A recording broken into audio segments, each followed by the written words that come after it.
Today on Back to the Bible, the book of Jude reminds us that in the end, God wins. Pastor and Bible teacher Bryan shares this good news and the freedom it brings in today's message. A little later, he'll be joined by Arnie Cole and Kara Whitney for a conversation about God's promises versus the empty promises of false teaching. Now here's today's message with Bryan. If you have a Bible, turn with us to Jude. Jude is the next to last book of the Bible in the New Testament. Jude, then Revelation. We reminded ourselves from the text that what God wants for us is to experience more of His mercy, more of His peace, more of His love. But the concern is there are false teachers. Basically, there are Christians who have convinced themselves that it's okay to decide how they want to live, their own morality, the world as they want it to be, and then I'll search and find somebody that will tell me that's okay with God. That's the concern of Jude. The false teachers are saying Jesus is not coming back. He's not going to judge. So he reminds us that history tells us that God judged Israel, God judged the angels, He judged Sodom and Gomorrah. Of course He's going to deal with rebellion and sin. That gets us to verse 8 where we pick it up.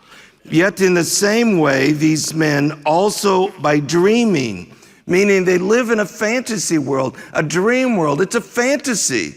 If you think you can rebel and live that way and God's okay with it.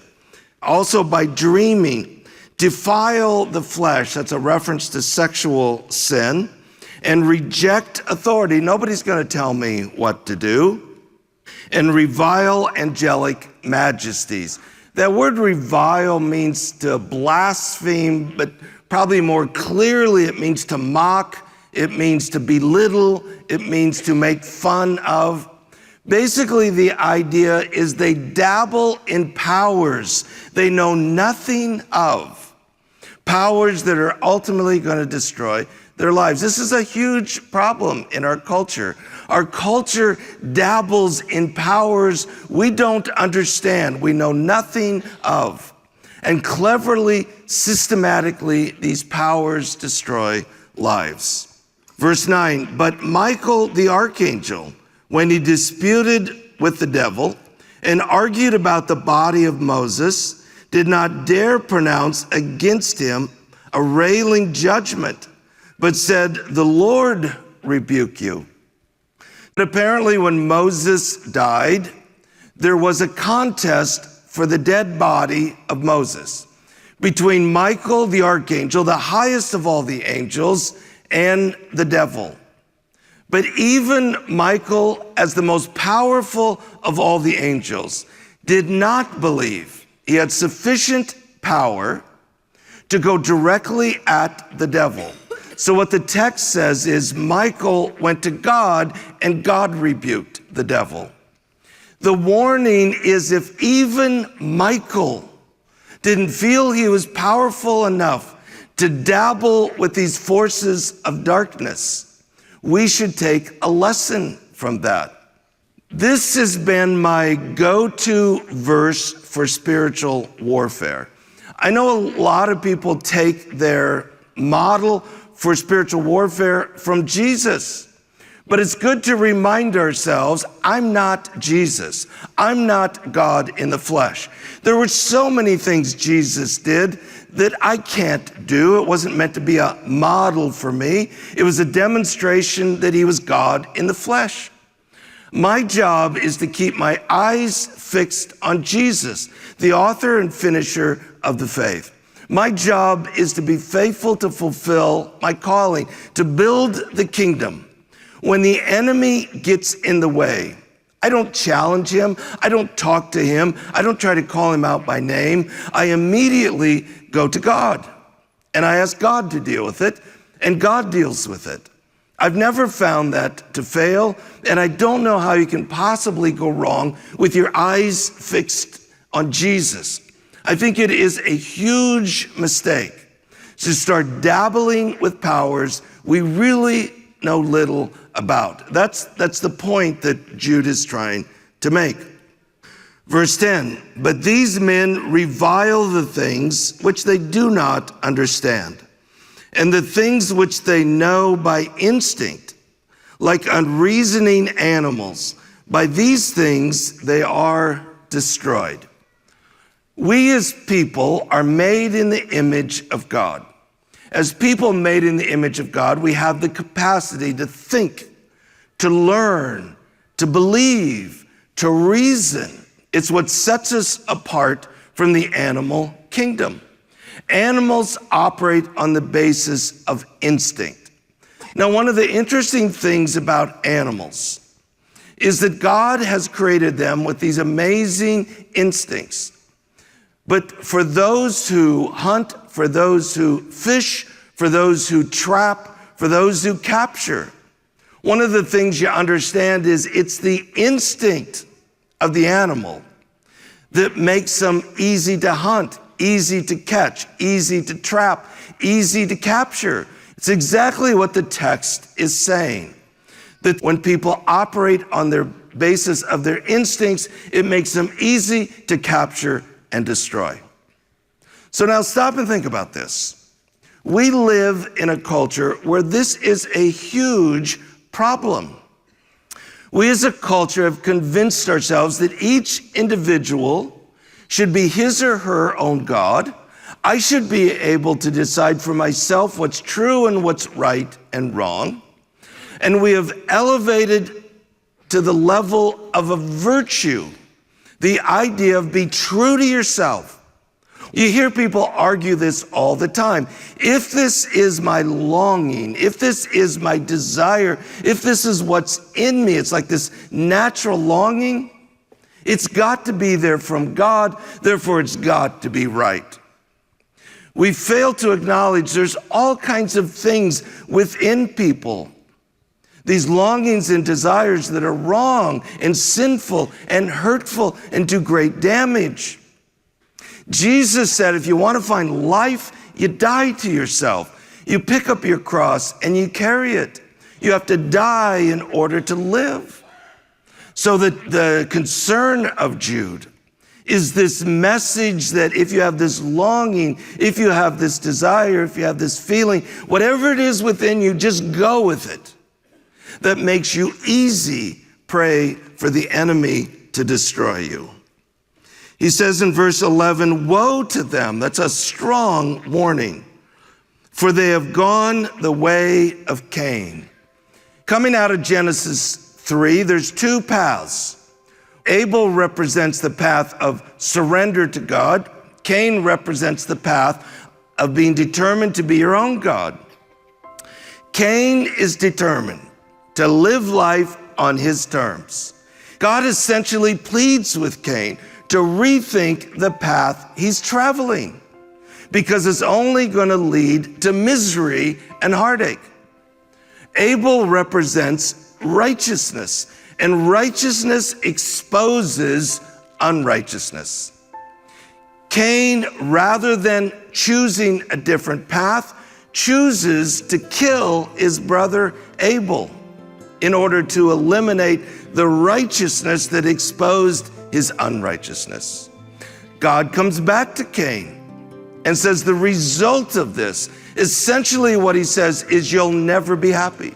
You'll never be satisfied. You're going to spend your whole life and your family.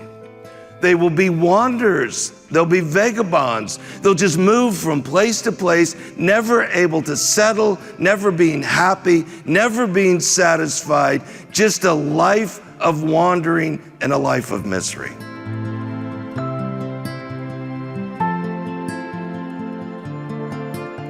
You're listening to Back to the Bible. If you'd like to listen again, visit backtothebible.org. That's backtothebible.org. Our study continues in the book of Jude. Here again is Bryan Clark. Next he says, and for pay they have rushed headlong, full speed ahead, into the error of Balaam. Balaam was a prophet of God. And whenever Balaam blessed Israel, Israel was blessed. So Balak, an enemy king, figured out if I give Balaam enough money or enough wealth, I can buy him off and I can convince him to curse Israel. So they negotiate back and forth. Finally, Balak offers Balaam enough wealth that Balaam agrees. He'll be a prophet for hire. He'll curse Israel because of the money. Well, it doesn't work out so well, as God intervenes and deals with both Balaam and Balak. The idea here is they full speed ahead in order to gain, in this case, gain financially. They will tell people whatever they want to hear. So it's this imagery of preachers who were willing to tell people anything they want to hear in order to gain. You say, well, why would they do that? Because religion has always been big business. You have preachers today who have figured out how to write books. They figure out how to say it on the internet. They figure out what makes entertaining television, and they get thousands of people to follow them and give to them. They become quite wealthy in what the New Testament calls tickling people's ears. That's the way of Balaam. And perished in the rebellion of Korah. If you don't know this story, it's in Numbers chapter 16. Korah led a rebellion against Moses and Aaron. It reaches basically a showdown. God shows up, the earth literally opens up, and Korah and 250 rebellious people basically drop into the earth, and the earth closes on them. Again, it's a reminder of God's judgment. God takes seriously this rebellion. Now, starting in verse 6 word pictures, images to describe these false teachers. They are the men who are hidden reefs in your love feasts, when they feast with you without fear, caring for themselves. So what is he talking about? A love feast was like a potluck. Being a Christian in the first century was extremely difficult. And so there were times when they gathered as Christians and they encouraged one another, they loved one another, they challenged one another, they ate together, they made sure everybody was okay. They called it a love feast. So these false teachers, they're sneaking in and nobody notices. They're right in the mix. And yet they're hidden reefs. That's the description. Everybody thinks everything's good at the love feast. But actually, these hidden reefs are there, and it's only a matter of time till somebody hits one, makes a hole in the boat, and sinks the ship. So think about this. How many unaware, somewhat naive Christians who don't really know the truth? They go to a church and they think everything said there, it's true. Or they go to a website, or they go to a podcast, or they go to the radio, or they go to the television. They read a book. As long as there's verses in parentheses, that's what the Bible says. And they have no idea that this is not really God's truth. They think this is true, but they just get led astray. The second word picture is they are clouds without water. Now imagine a drought. The clouds are starting to form, but they're clouds that only tease them. At the end of the day, they have no water and they just blow past, and it's just another disappointment. And you're left with more hurt and more pain and more disappointment, more disillusion than before. The next picture is very similar. Autumn trees without fruit. So again, imagine an ancient culture. The tree producing fruit is part of how you survive. So it's very important for the tree to produce, but you show up in the fall, there's no fruit. This is life and death stuff, and there's no fruit. But actually what you find out, not only is there no fruit, there will never be fruit because the roots are dead. It's doubly dead is what the text says. And you end up more broken, more disappointed, more discouraged than ever before. Verse 13, wild waves of the sea, casting up their own shame like foam. So if you've been to the ocean or the sea, the waves come crashing in. There's a lot of noise. It's pretty majestic, but then they go right back out. And all that's left is this weird, smelly, stinky foam. You know, sin is fun for a season. But then you wake up the next morning and you're more empty, you're more discouraged, you're more disappointed. It doesn't fulfill what was promised. So that's the waves crashing in, they quickly go away. All that's left is the shame. And the shame is like that stinky, sticky white foam on the beach. The last one, wandering stars, we would call them shooting stars, for whom the black darkness has been reserved forever. So the false teachers come along, full of promises. It ends up to be nothing more than a shooting star, here today, gone tomorrow. Empty promises, and once more you're left alone in the darkness. And that's all the more these false teachers had to offer. So just very descriptive word pictures. Verse 14. It was also about these that Enoch, in the 7th generation from Adam, prophesied, saying, behold, the Lord came with many thousands of his holy ones to execute judgment upon all and to convict all the ungodly of their ungodly deeds which they have done in an ungodly way, and of all the harsh things which ungodly sinners have spoken against. The book of Enoch is a book that was written after the book of Malachi, before the beginning of the Gospels. It's never intended to be scripture. It's not an inspired book. But it was a book that the Jewish readers would have been familiar with. And in the book of Enoch, just like Paul quotes from the Greek poets, he reminds them, essentially saying, even the book of Enoch says that Jesus is coming back.